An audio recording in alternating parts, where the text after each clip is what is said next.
All right. So, thank you very much for coming onto our podcast, Dayrica. It's This is just like I said, just a general chat. Think yourself as you've got your copy on the side, and it's just like a social context and sharing your story and taking us through the journey of. Yeah. Who Dayrica is, all the successes, the challenges, the journey from childhood up to now, and everything else in between, and the lessons. So we'll just, like I said, just take it through.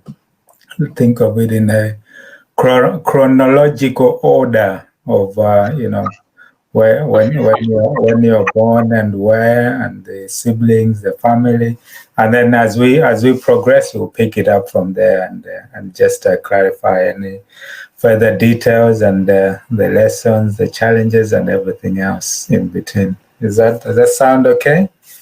Yeah, sounds good. Good. Yeah. So take us through. Who is Dayrica? Where were you born? Who are you and the family and the siblings? So start us off from there. All right. I'm Dayrica, born in Malawi, Blantyre in 1986. I had two sisters. I think in my early life, at some point, I came to England briefly with my parents when my father was pursuing further studies. So he's an architect. I think I stayed here for 4 years or so. Then went back to Malawi. That's when that's where the family grew. We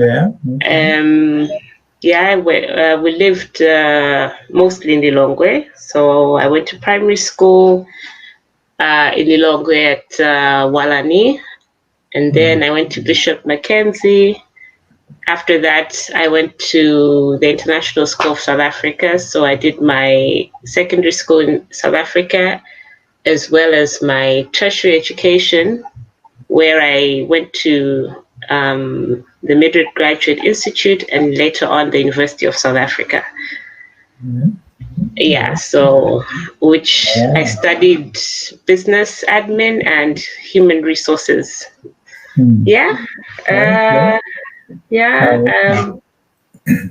So quite a journey then. So I had to clear my throat. Not coming down with anything. So what are your childhood memories then of growing up in Blantyre? Which part of Blantyre were you? I didn't grow much. I think I left Blantyre quite young. Most of my memories are in Lilongwe, where I think I was since I was maybe 7. I've been in Lilongwe, and I think that's where I made a lot of friends. I remember, throughout primary, some I'm trying to reach out to who still talk now. I think we lived in simpler times where we all just played outside. Lots of cousins. I grew up with a lot of cousins. A lot of cousins and family. So, and I think a nice filled with simplicities of life, I guess. Good.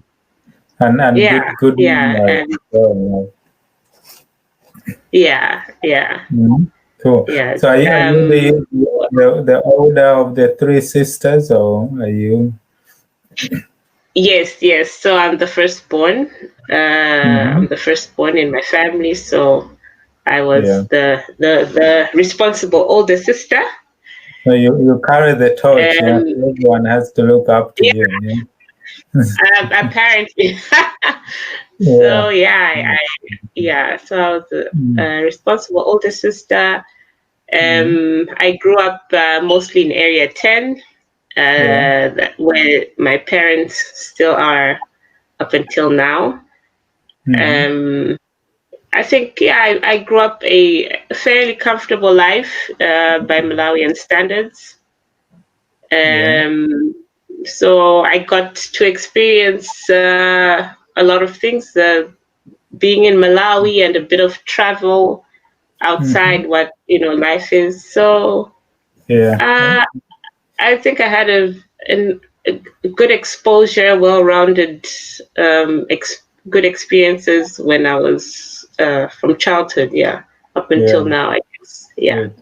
And do you remember your brief time that you were in the UK in that time when you were young? Do you remember much? Probably not I much. think I only remember a birthday party. I was very young, so I think the only thing I remember was a birthday party. Yeah. But mostly it's what people tell me, how when we came back to Malawi, because I came first with my dad, we left my mom for a bit. So I remember apparently I was afraid of flies. Yeah. We went to a relative's house where, they, in Malawi, in celebration, they wanted to kill a chicken for us. Yeah. So the gardener was chasing the chicken, and I was running after him. And then when I saw him kill it, apparently I was frantic and ran to my dad, and I didn't understand why they were doing this. So I also, briefly remember going to the village, my dad's village in Cholo, I think, when we had just arrived, and meeting my grandma and so many, just so many people who were like, "Oh, we're related to you," and I think those are the few memories of around that time. But living here, no, not a lot. Not much. Okay. And I mean, your parents' family, are they relatively large families? Because I know in Malawi you get from my father's side, I think there was 9 of them, and then my mother was 8 of them. That time growing up in Malawi, you have these large families. Were they similar to you? Like on your side? I think my parents' families, the normal narrative, they both grew up in big families. I think on my mom's side, she grew up in a household of, I think, 7, and my father about 8. So it's the norm. I think their narrative was my dad was, grew up in the village. And was chosen to go to the Polytechnic. My mom, they had a farm in Mbemba, and both her parents were teachers. So it was slightly different, but a similar narrative still. Her mom was a teacher, and her dad was a inspector of schools. But they grew up in I think the usual story that you hear in Malawi that parents tell you, and so I think that's where the many cousins come from. Yes, absolutely. Okay, so those large families. So with the cousins and everyone else, did you all get along? You know each other very well? Or? Yeah, I think on the most part, we do know each other. Especially, I think the immediate cousins. Definitely, like my parents' siblings' kids. We know each other well, and I think also, especially on my mom's side, it spans even as far as second cousins, because we had a matriarch who just passed, I think, probably last month, my great grandmother.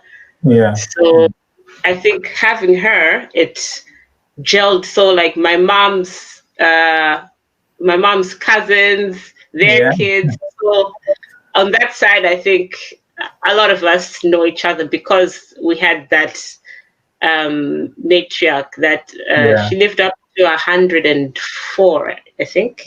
Yeah. Wow, that's So quite a good age. She had a good innings, as they say. yeah, yeah. So I think, yeah, I think I would survive having just my cousins as friends because there's so many of them. Yeah. And relatives, yeah. Hmm. And that, are they relatively all over the world, or are they mostly back in Malawi, or some here, or in other countries? Yeah, a few are here. Most of them are in Malawi though. Yeah. But there are some here. So I think I have who is, I guess, my mom's cousin, but she's around my age group. So I just call her my cousin. Yeah.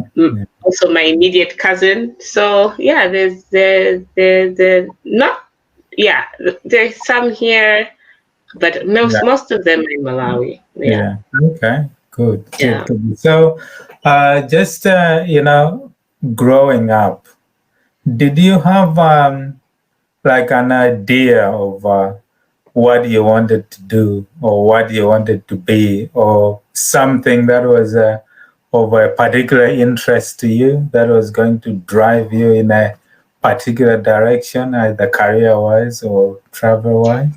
Do you recall anything?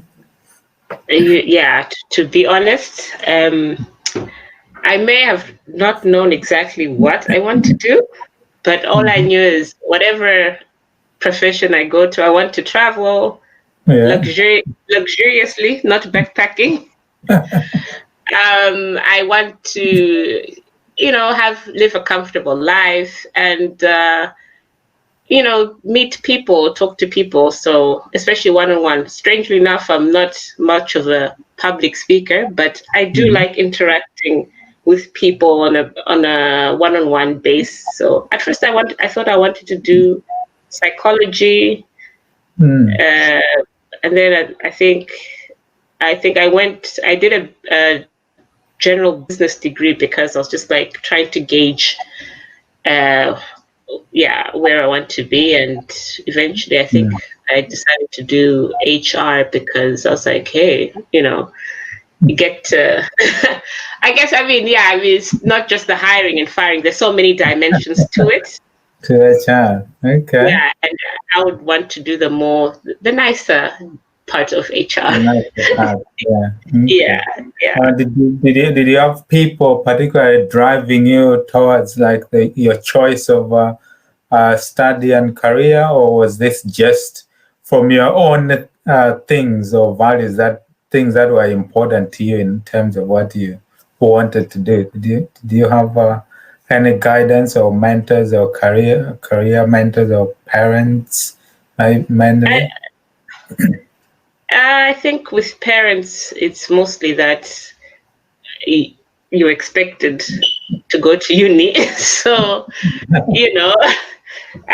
they'll never tell you exactly where to go. But I think growing up, especially being the firstborn, it was like, whether you figured it out or not, you have to find yourself in uni somehow. Yeah. And I think to be honest, I think the time I had focused myself properly is when I started working. Okay. Yeah. And I think when I was going to uni, so at some point I was, still not very sure. So I was like, okay, let me just do a business degree. Yeah. And my first job was in government at the human resource department, and we were doing gender mainstreaming in human resources. So, there are those, I guess there's certain careers that don't have a name, but you get into it once you're in it. I think my experience there, I enjoyed it. I really enjoyed that. It was a niche department. It was new. So, it was a very interesting experience for me. And I think that's something that I've always said that I want to go into, developmental work or, issues that deal with gender and whatnot, but it doesn't have to be an NGO or grassroots. It can be in the workplace. I think now with the trend these days, there's that realization that, now it hit me. I was like, wow, when we're doing gender mainstreaming, it's really needed in your policies that you come up with. You have to have the lens for it. So at that time, it wasn't a big thing, or some people didn't understand. Like they thought, that's of gender. Then like, no, it's like, yes, there's the grassroots stuff, but we have women in the workplace. We have to look at it in a certain lens. Do our policies, are they friendly? I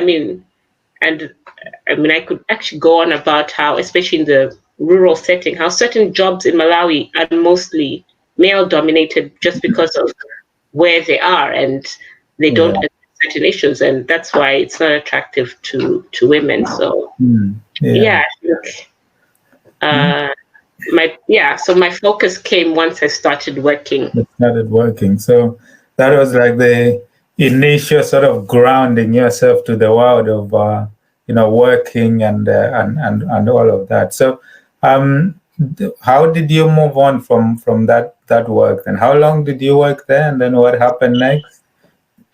So I worked at the department for 4 years. I started as an intern, then eventually they took me on, and then later on, I think in 2011, I got married. I decided to get married. And then, Malawians are like, now you have to. So my husband was based in Blantyre, and they said, you have to move and go. But now my job was it was a new department. Like literally we were the first people in it. We were implementing it. We were setting, planting the seeds. So it was not mainstream government. So even then, I remember my PS at the time said, because I hadn't even experienced mainstream HR that time, is like, I don't really know where to place you, because your role is specific to this unit. So I pretty much had to quit, and I moved to Blantyre, and that's where I started a family, and basically I had to start again. Trying to build a career, but I think that was a challenge. I think that was a challenging time in my life, because I think I was unemployed after that for the next 4 years. So I couldn't just be placed in an HR role, because I didn't have the basic. I was too my role is very specific. And also, the job market in Malawi, or it's a challenge for a lot of young people. I think it's something you hear about all the time, or straight out of school, and you can't find anything. So that's funny enough. That is when I experienced the challenge of it's difficult to find jobs in. So I think later on I found this and that. I did find some work, one for a company that was literally closing down 2 months after I joined. They are not closing down because of you joining, was it? No, it was a national lottery company, and I think they figured they were not making money, and they just wanted to leave. So, did you know they were closing down before you joined them? No, it was a surprise to everyone. Literally, we were all told, like, I think a week before. I think it was a new company. There was high turnover. That's a whole story for another day, where the government policies to new certain businesses or companies coming into, how are they regulated? I think they're not always well regulated, apart from the bigger ones, but even then. So this one, literally, they came in, said, I think they were almost completing their tax-free 5 years or something. And then they're like, hey, let's cut our losses. And most of the employees at the time, I think the longest serving had been there for like 2 years. So a lot of us were fairly new because there was always high turnover. They had issues anyway. Yeah. So yeah, they pretty much overnight up and left. Wow. And then I think then that's when I was expecting my first child. So I was like, hey, you know, took the time off to take care of my kid. Yeah. And yeah. So I mean, just thinking back through that journey, you know, doing your uni, studying your degree, and then working for 4 years, and then having to move to be with the family in Blantyre. Is there anything that when you look back were like either key lessons that you learned or things that you think you may have done differently, you learn from them, like with hindsight, or things, if the things that work out in a particular different way, or if something that you wish you would have known, or which could have driven you in any particular different direction or helped you with something? Yeah, I think one thing I mean now it's the past, I accept it, but one thing that I think used to stress me out during that time was when I moved without having secured a job or having a plan. I beat myself up for it because I gave into the pressure of people. Yeah. You know, people's opinions. You know, Malawi is a tight-knit community generally, and as much as it's helpful, sometimes it can be toxic. And I think the pressure was even on my parents. I think people telling them now she has to move to be with her husband. Like, I wasn't even given the chance to say, hey, yes, I'm getting married, but give us 6 months to try and secure something before I go. It was like, no, you know, you go. You know, if you're married, then you've decided you want to be married. And I didn't even stand up for myself to say, no, I have a plan. And it was never the pressure from my partner. It was the pressure of people, you know, aunties and random people from church. Well, not random, but yeah, people within the community. So I somehow a different situation materialized where now I sort of had time to redeem myself from that. So I think the time when my husband decided to pursue a PhD, and you know, he had been trying to look for scholarships, and nothing happened. And so but he knew, it's like, I need to go for it. So we decided to say, okay, what we do is go and start. You know, he had talked to some of his friends, go and start in SA. He secured a space. His parents were based in SA in South Africa. SA, South Africa. I should, say the whole thing. So his parents were in South Africa, and his friends were like, hey, when you start, you easily have access to bursaries as you go along. But the key is to find something to start. So at that time, we were like, okay, he's an academic, so it's crucial for him to grow. You know, in his career, he needed to pursue his PhD. So we sold our car, we talked to our parents, and that.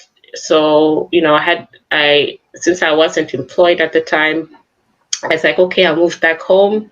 We sold our car to get some of the money to start his registration and his first fees. And I remember the first year, also went to stay at his parents' house because the university was in Pretoria, and that's where his parents lived. So they're like, okay, we'll support you in this way. And so this time our parents supported us, you know, and obviously it meant I was in Malawi and he was in South Africa. Now, I think, you know, this time our parents didn't fall for the pressure. Now literally random people.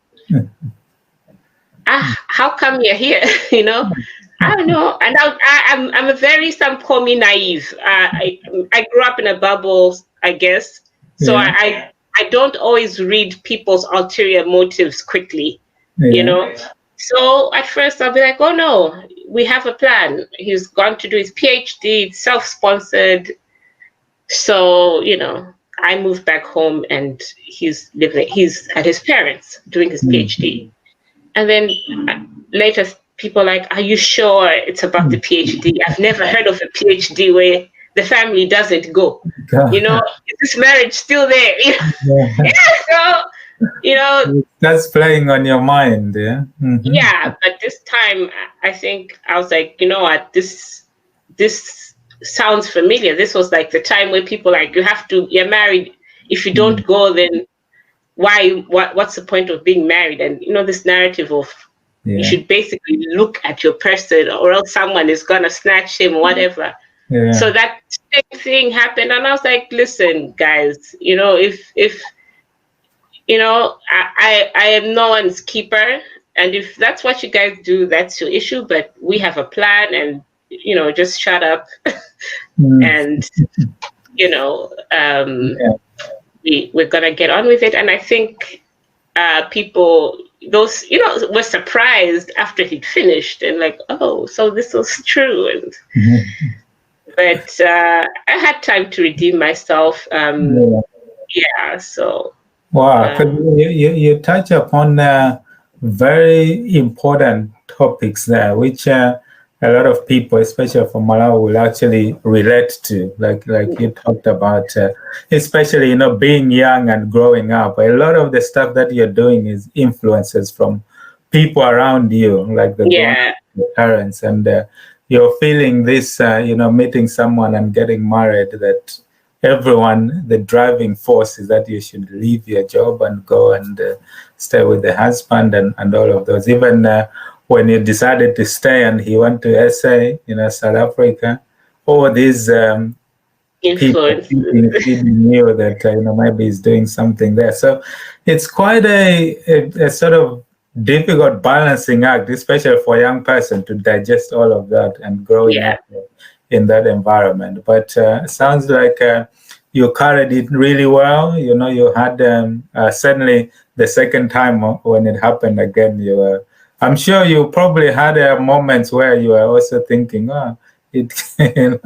could this be true? It's like, what if it happens? And then people come and say, oh, we told you so, and all these kind of things, I mean, no, definitely. I think, you're only human. If you're in an environment where people are constantly planting seeds or images and ideologies around you, there's only it's like a cult.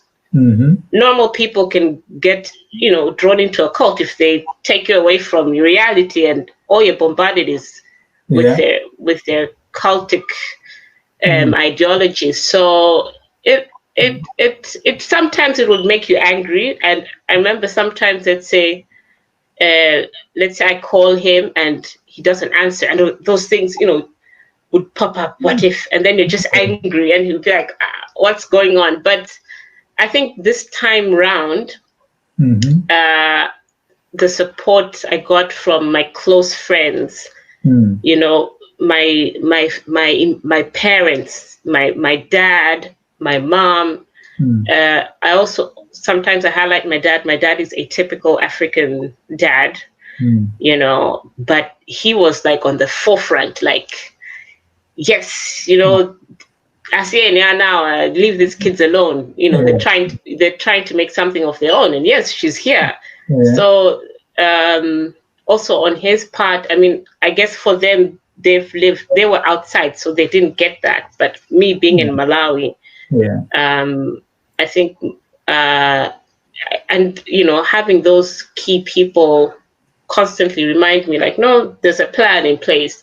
So then eventually all these people who didn't matter, because I was like, I'm not living in their house, I'm not eating their food.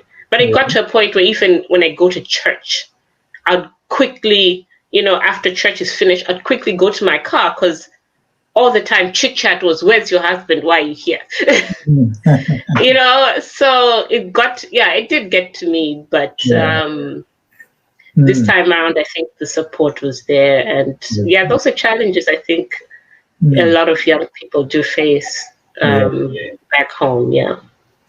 Absolutely. I'm sure people can pick up a lot of lessons from there, because most of these times the people who are, bombarding with these messages and things, they are not in there with you. They don't No. have the full picture. They don't understand the vision and what you're trying to build. So it's, if you get distracted with that, you may end up destroying your plan and your vision. Oh yeah. From with people who have nothing Yeah. to do with what you're looking for. So it's important to sort of drive your own agenda in a way that suits you. I mean, it's all right to listen for advice if it's constructive in a way, things that can help you drive you and move your agenda. But otherwise, most of it is just noise. So it's important, I guess, for especially young people to actually learn and understand that instincts. If you have instincts of something that you're building and you're on your path, because the external environment, there are things that will happen which you can't control. I mean, Yeah. if your husband was gonna do something, that is outside of your control. It's not your It's time. yeah. And Yeah. in most cases, it tends to be the person anyway. If someone is going to do something, whether he's away It's a choice. or he's with you in Malawi, it doesn't make a difference. So it's those sort of more sophisticated understanding and thinking of, Yeah. what things really mean and stand for, and what the outcomes are. And once you begin to understand that, you find that you're progressing in a way in your level of understanding humanity and how people behave and how things could be. So it sounds like you got to grasp that at earlier on and stuck to your guns, which is really good. Okay. Yeah. Mm. Yeah. Good. And it's healthy as a person in a Mm. relationship. It's everyone is responsible for themselves. Yeah.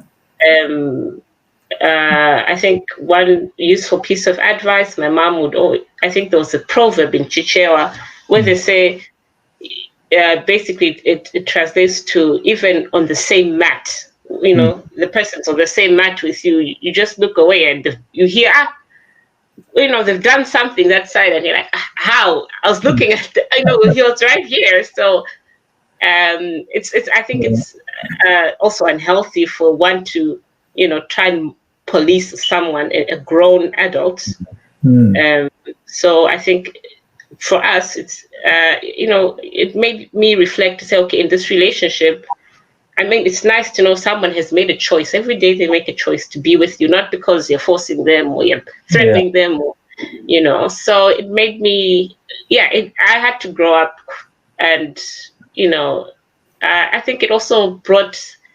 I think also for him, he appreciated that Yeah. in my own, I had the confidence. I remember we had a party when he just graduated with his friends, and they're like, "This guy studied because you didn't stress him out." Yeah. You weren't calling him and stressing him, and Yeah. I was Wow. like, "Wow, people notice those things."